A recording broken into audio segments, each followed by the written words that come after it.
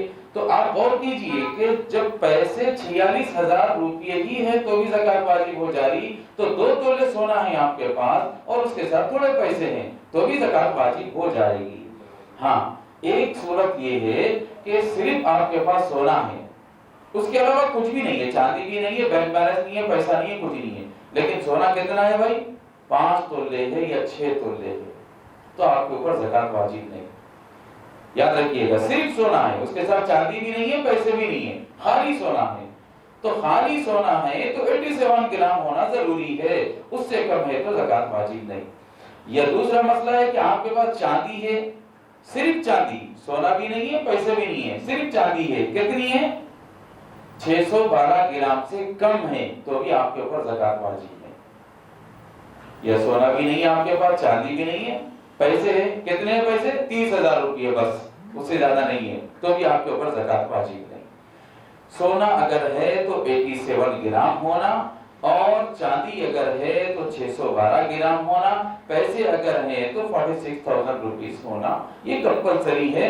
اگر اتنا ہے تو زکوٰۃ واجب، یا 100 تھوڑا تھوڑا ملا کر کے ہے تو بھی زکوٰۃ واجب ہو جاتی ہے۔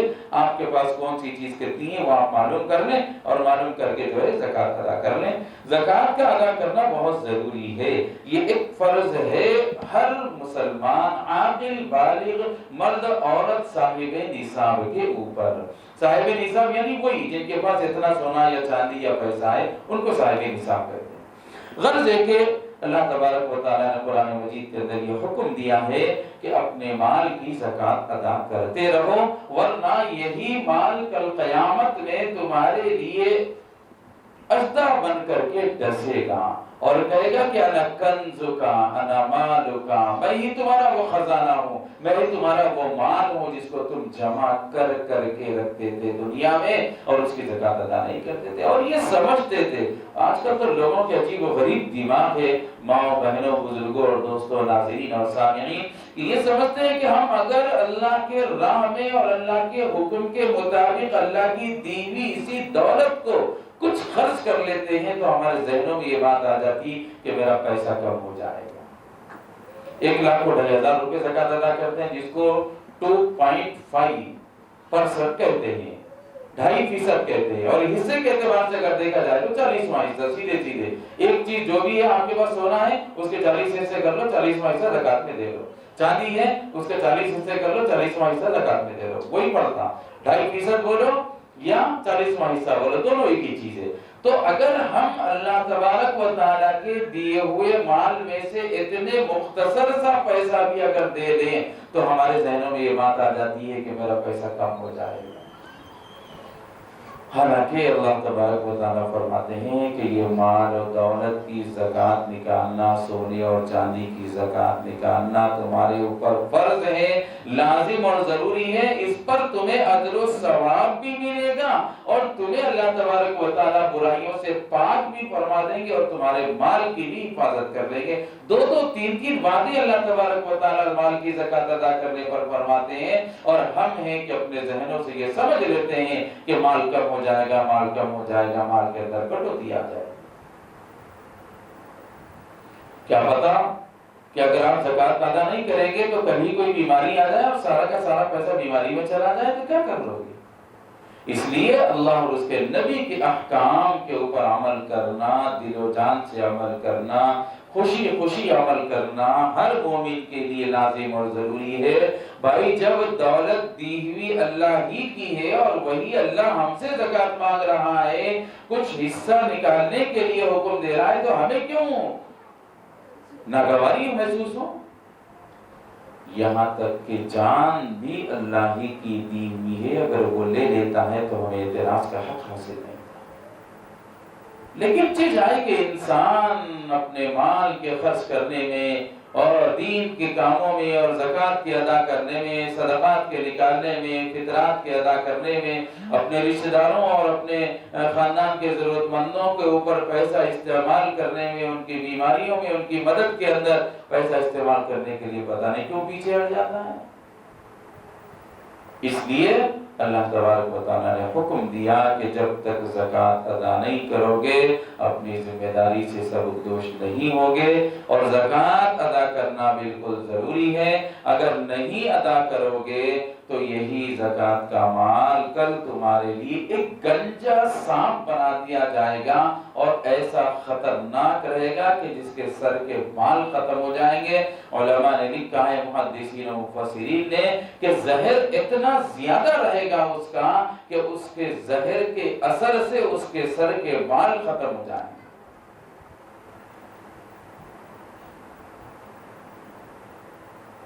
اللہ تبارک و تعالیٰ ایسے سانپ کو مسلط کر دیں گے اور وہ ڈستا رہے گا، بالکل دونوں جبڑوں میں ڈستا رہے گا، اور پیشانی پر ڈستا رہے گا، پیٹھ پر ڈستا رہے گا، ہاتھوں پر ڈستا رہے گا۔ یوم یحمى علیہا فی نار جہنم فتقوی بها جباہہم وجنوبہم وظہورہم ھذا ما کنزتم لانفسکم۔ وہ کہے گا کہ وہی مال ہوں میں تمہارا، آج سانپ کی شکل میں اور ازدے کی شکل میں آیا ہوا ہوں، لیکن حقیقت میں تمہارا وہی مال ہوں جس مال کو تم جمع کر کے رکھتے تھے اور اس مال کا حق ادا نہیں کرتے۔ مال میں اللہ کا بھی حق ہے اور مال میں بندوں کا بھی حق اللہ تعالیٰ نے رکھا ہے۔ دونوں قسم کے حقوق ہمیں ادا کرنا چاہیے، حقوق اللہ بھی ادا کریں اور حقوق العباد بھی ادا کریں۔ اگر کوئی ایک میں بھی کوتاہی کرتا ہے تو اللہ کے نزدیک پکڑا جائے۔ فَذُوقُوا مَا كُنتُمْ تَكْنِزُونَ۔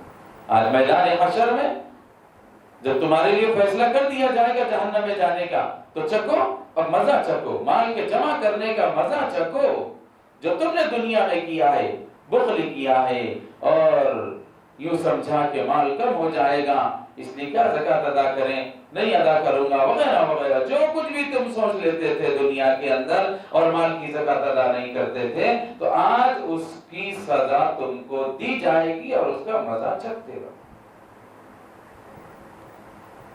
اس لیے مردوں کو بھی چاہیے کہ وہ زکوٰۃ کے سلسلے میں ادائیگی کے سلسلے میں فکر کریں، عورتوں کو بھی چاہیے کہ وہ زکوٰۃ کی ادائیگی کے سلسلے میں فکر کریں، اور ہاں جو چیزیں ہمارے گھریلو ضروریات اور گھریلو استعمال کی ہیں ان کے اوپر زکوٰۃ واجب نہیں ہے۔ جیسے کار ہے ہمارے پاس تو کتنی ہی قیمتی رہنے دو اور اربوں کروڑوں کی رہنے دو، اس کے اوپر زکوٰۃ واجب نہیں۔ گاڑی ہے، موبائل فون ہے، اس کے اوپر بھی زکوٰۃ واجب نہیں ہوتی ہے۔ کپڑے ہمارے پہننے کے کتنے ہی قیمتی رہے اس کے اوپر زکوٰۃ واجب نہیں۔ کھانے پینے کے برتن ہیں ہمارے، وہ کتنے ہی قیمتی رہے اس کے اوپر بھی زکوٰۃ واجب نہیں۔ سونا چاندی اور سونا چاندی کے برابر پیسہ اگر یہ ہے تو اس کے اوپر زکوٰۃ واجب ہوتی ہے۔ اور یہ بھی دیکھیے اللہ تعالیٰ کا احسان ہے ہمارے اوپر کہ آج ہمارے پاس پیسہ آیا تو آج ہی زکوٰۃ واجب نہیں ہو جاتی ہے۔ اللہ تعالیٰ 1 سال تک فرماتے ہیں کہ یہ پیسہ 1 سال تک تمہارے پاس محفوظ رہے، اور 1 سال اس کے اوپر گزر گیا تو اب جا کے اس کے اوپر زکوٰۃ واجب ہوتی ہے۔ 1 سال تک اللہ چاہتے تو آج دولت آئی تو کل بھی ہم کو حکم دے سکتے تھے کہ زکوٰۃ نکالو اس کی، لیکن نہیں۔ اس لیے ہمیں اللہ تبارک و تعالیٰ کے حکموں کی تابعداری کرنا چاہیے۔ اگر بندہ دنیا میں اللہ تعالیٰ کے احکامات کی نافرمانی کرے گا اور زکوٰۃ کو اپنے لیے گھنا سمجھے گا، دشواری سمجھے گا، ٹیکس سمجھے گا اور کوئی تاوان سمجھے گا تو وہ اس کی سزا بھگتنا پڑے گا دنیا میں بھی اور آخرت میں۔ اور کل قیامت میں شرمندگی کے علاوہ کچھ بھی ہاتھ نہیں آئے گا۔ جو زندگی دنیا کے اندر نافرمانی میں، عصیان و طغیان میں گزری ہے، کل قیامت میں انسان پچھتائے گا، لیکن کل پچھتانے کا کوئی فائدہ اور حاصل نہیں۔ اس لیے ہمیں چاہیے کہ ہم شریعت کے ہر حکم کو دل و جان سے قبول کریں اور اس کے اوپر عمل کرنے کی کوشش اور فکر کریں۔ اللہ تبارک و تعالیٰ یہ جو قرآنی حلقے لگا کر کے آپ کو بتلایا جا رہا ہے اور یہ باتیں سنائی جا رہی ہیں، اس کا مقصد صرف یہی ہے کہ ہمارے اوپر دینی شعور اور دینی احساس پیدا ہو جائے اور ہم کچھ تو عمل کرنے والے بنے، نہ کرنے کے مقابلے میں کچھ نہ کچھ عمل کرنا بہتر ہے۔ نمازیں ہمارے اندر آ جائے زندگی میں، قرآن ہماری زندگی میں آ جائے، اللہ رسول کی فرمان ہماری زندگی میں آ جائے، نبی کی سنتیں ہماری زندگی میں آ جائے، بس یہی مقصد ہوتا ہے، اس کے علاوہ کوئی اور مقصد نہیں ہوتا ہے۔ اس لیے اللہ تعالیٰ سے دعا بھی کرتے رہے کہ اللہ ہمارے ان قرآنی حلقوں کو ثمر آور اور بار آور بنائے اور اس سے ہم کو فائدہ پہنچے، مجھے بھی، آپ کو بھی، اور سارے عالم کے مسلمانوں کو، اور جتنے لوگ ہم کو دیکھ رہے ہیں، سن رہے ہیں، اس سے استفادہ کر رہے ہیں، سب کو اللہ تعالیٰ توفیق عمل نصیب فرمائے اور ہر قسم کی نافرمانی سے ہماری اور امت مسلمہ کی حفاظت فرمائے۔ آمین۔ وآخر دعوانا الحمدللہ رب العالمین۔